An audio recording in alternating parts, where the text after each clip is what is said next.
Yeah, boy, straight fresh. Then, anyways, well, what's up, y'all? We're back with another episode of Bib Talk, where y'all ask me any questions that y'all may have as pertaining to God, the Bible, your walks with Christ, and I will answer them with biblical context. So, for today's episode, our question is, who really had Jesus crucified? Mm. For a long time, me personally, I blame the high priest and the elders in power at the time because they spent so much time hunting and accusing Jesus of so much. But in reality, it was the people.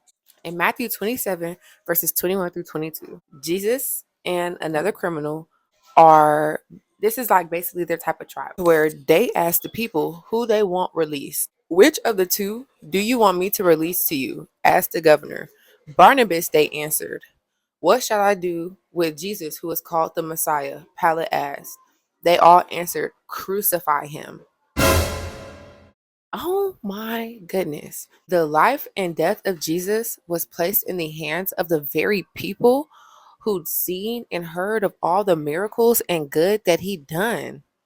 But when forced to choose between what they knew and what they didn't know, they chose a well known criminal, what they were familiar with, over someone who was unknown, whose intentions they didn't truly understand. See, God knew that they would choose what they were familiar with, just as we do today.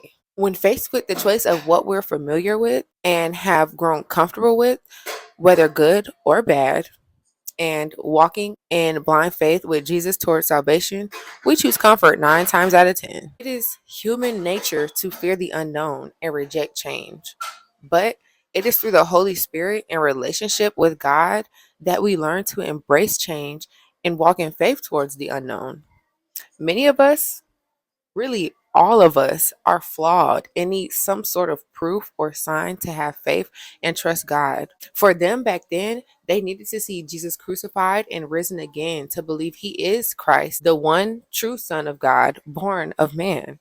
But for many of us today, we ourselves have to be crucified, but not physically, in spirit, beat up, betrayed, let down, deceived, and heartbroken by the world that we live in, to be picked up, put back together, and risen in spirit and physically, to have faith and trust and believe in God. It is in our darkest times, when we are seemingly defeated, that we are closest to God and his light shines the brightest to show us the way. So, my challenge for you is to step out of your comfort zone. Do something that you wouldn't normally do. Allow God to access you in ways that he hasn't been able to access you before. And when faced with the option, don't choose what's familiar. Choose change, because God will never lead you wrong. All right, y'all. That's all I have for today's video. As always, please feel free to ask me any questions that y'all may have, and like, comment, and subscribe. Bye.